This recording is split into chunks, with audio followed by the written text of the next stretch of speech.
Jujutsu Kaisen chapter 259 के spoilers हमारे सामने आ चुके हैं। जैसा कि हमें उम्मीद थी कि यूजी को बचाने के लिए सुकुना की आग से कोई मरने वाला है, वैसा ही हुआ। यूजी को सबसे ज्यादा मानने वाला उसका बड़ा भाई चोशो यूजी को बचाने के लिए खुद को सैक्रिफाइस कर देता है। ये चैप्टर जुजुत्सु काइसेन फैंस को बहुत तकलीफ देने वाला है। तो चलिए बिना देरी के शुरू करते हैं। पिछले चैप्टर में हमने देखा था कि यूजी का डोमेन टूट जाता है और उसका पैर भी कट जाता है। जहां पर यूजी और चोसो सुकुना के डोमेन के सेंटर में थे, वहीं माकी और इनो लोग इनसे थोड़ी दूर थे। इसके बाद सुकुना अपनी फायर टेक्निक फर्नेस यूज करने वाला होता है। अब इस चैप्टर की शुरुआत फ्लैशबैक से होती है, जहां यूजी चोसो से कन्वर्जेंस सीखने के लिए बोलता है, लेकिन चोसो के लिए वह आसान नहीं था। चोसो का कहना था कि वह यूजी को सुपरनोवा सिखा सकता है, लेकिन कामो इसके लिए मना कर देता है और बोलता है कि यूजी को ब्लड मैनिपुलेशन सीखना चाहिए ताकि वह ब्लीडिंग और सुचरिंग को कैसे रोकना है ये जान सके। यूजी के द्वारा यहाँ पर यह भी रिवील होता है कि उसने जिस दूसरे इंसान के साथ सोल स्वैप किया था वो यूता है। इसके बाद सीन मेन फाइट पर शिफ्ट होता है, जहां पर सुकुना अपना फर्नेस यूज करने वाला होता है। इसके बारे में नैरेटर हमें समझाते हैं कि डिसमेंटल और क्लीव डोमेन में यूज करने के बाद ही कामिनो यानी कि फर्नेस का यूज हो सकता है, लेकिन इसके लिए भी सुकुना ने बाइंडिंग वाव का यूज किया है। यहाँ पर आप कामिनो को सुकुना की फायर टेक्निक भी बोल सकते हो। वहीं दूसरी ओर जहाँ हकारी और उराओमे की फाइट चल रही होती है, उन लोगों को सुकुना की फायर कामिनो का एहसास होता है। वहाँ उराओमे बोलती है कि ये हमारी जीत है और नैरेटर हमें समझाते हैं कि सुकुना की टेक्निक कामिनो की गर्मी के कारण इतना ज्यादा डीकम्प्रेशन और ओवर प्रेशर होता है कि डोमेन के अंदर सभी लिविंग बीइंग्स की डेथ हो जाती है। मतलब जितने एरिया में सुकुना का डोमेन है उसके अंदर सभी का मरना तय है। ये सुकुना की लास्ट टेक्निक है जिसने मोहोरागा को भी एक ही बार में ढेर कर दिया था। नैरेटर हमें बताते हैं कि गोजो की फाइट के टाइम सुकुना को अपने डोमेन की स्पेसिफिकेशंस को बार बार बदलना पड़ रहा था, जिससे इसकी इफेक्टिव रेंज कम हो गई और सुकुना ने इसे यूज नहीं किया और गोजो के साथ फाइट के टाइम इसे सील कर दिया था। अब इससे पहले आग की लपटें यूजी तक पहुंचती, चोसो ने खुद को सैक्रिफाइस कर दिया और यूजी को बचाने के लिए उसके चारों ओर अपने ही ब्लड का बैरियर बना देता है। चोसो धीरे धीरे मर रहा होता है और यूजी से कहता है कि ट्रेनिंग के टाइम यूजलेस होने के लिए मुझे खेद है। अब इसके बाद चोसो और यूजी अपनी इमेजिनरी सोल वर्ल्ड में होते हैं। मतलब चोसो के मरने से पहले अपनी ही यादों की दुनिया में वो दोनों बात करते हैं। चोसो अपने से भी जल्दी आरसीटी सीखने के लिए यूजी की तारीफ करता है। यूजी बोलता है कि सुकुना ने इस बॉडी को यूज किया है जिसके कारण वह इतना जल्दी सीख सका, लेकिन चोसो बोलता है कि यह ठीक है, छोटे भाई अपने बड़े भाइयों से आगे निकलने के लिए ही बने होते हैं। इसके बाद चोसो बोलता है कि मुझे माफ कर दो,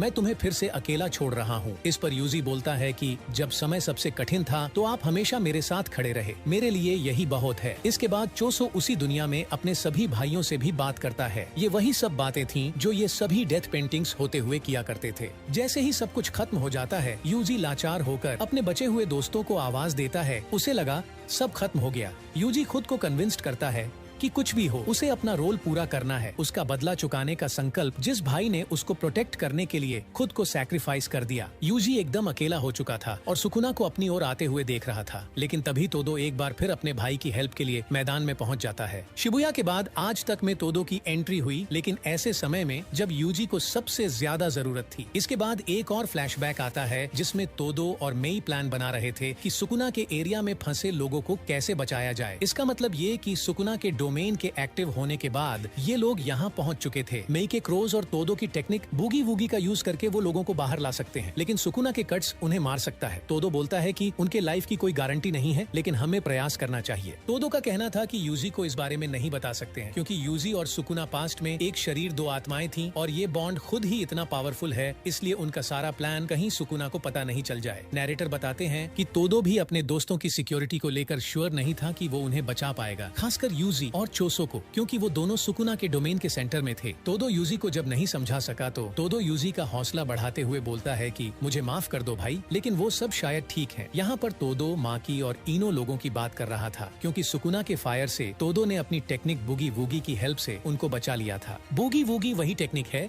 जिससे तोदो ताली बजाकर किसी के साथ भी अपनी जगह को चेंज कर सकता है। इसके बाद यूजी ये सोचकर खुद को मजबूत बनाता है कि अब सभी सॉर्सरर्स ठीक हैं और उसे अभी तोदो पर बिलीव करना होगा। इसके इसके बाद यूजी और तोदो सुकुना की ओर भागते हैं क्योंकि सुकुना अब डोमेन एक्सपेंशन के बाद अपनी किसी भी कर्स टेक्निक का यूज नहीं कर सकता है। यहीं पर यह चैप्टर खत्म होता है। लास्ट में एडिटर का कमेंट होता है कि the path to victory linked by the brothers. इससे शायद से यही पता चल रहा कि अगले चैप्टर में यूजी और तोदो मिलकर शायद से सुकुना की बैंड बजाने वाले हैं। मिलते हैं अगले चैप्टर की नेक्स्ट वीडियो में।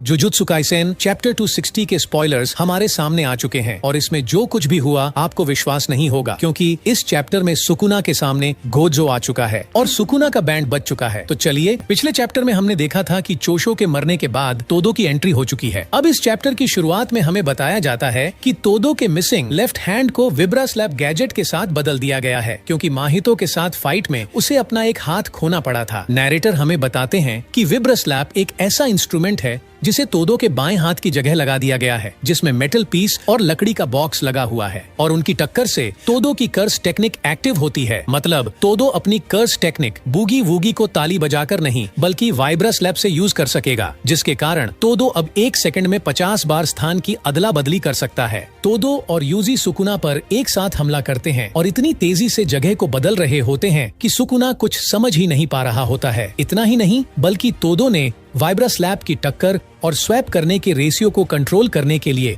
बाइंडिंग वाव का यूज किया है ताकि वह इसे और भी तेजी और कंट्रोल के साथ कर सके। यहाँ पर यह भी रिवील होता है कि तोदो ने ही पिछले चैप्टर में सुकुना के डोमेन से माकी और इनो लोगों को बचाया था। सुकुना तोदो की अविश्वसनीय प्रतिभा और जिद्दी स्वभाव को पहचानता है। इसके बाद जैसे ही तोदो किक मारने वाला था, सुकुना आसानी से उससे बच जाता है। तोदो नोटिस करता है कि सुकुना उसके अटैक को मिड एयर में भी डॉज कर सकता है। इसके बाद यूजी सुकुना की तरफ एक पत्थर फेंकता है और तोदो उसे यूजी से बदल देता है और यूजी सुकुना को एक स्ट्रॉन्ग मिसाइल किक मारता है और वह दूर जाके गिरता है। इसके बाद सुकुना यूजी के फेस को पकड़ लेता है और उस पर डिसमेंटल यूज करने वाला होता है, लेकिन तोदो लगातार यूजी के प्लेस को स्वैप कर रहा था और यूजी लगातार सुकुना के ब्लाइंड स्पॉट्स पर मुक्का मार रहा था। तोदो की कर्स टेक्निक की वजह से तोदो, यूजी और सुकुना एक रूलेट की तरह हो चुके हैं। मतलब तोदो लगातार तीनों के प्लेस को हर सेकंड में कई बार चेंज कर रहा है, जिससे सुकुना को कुछ समझ नहीं आ रहा। सुकुना को लगता है कि बूगी वूगी की आदत डालना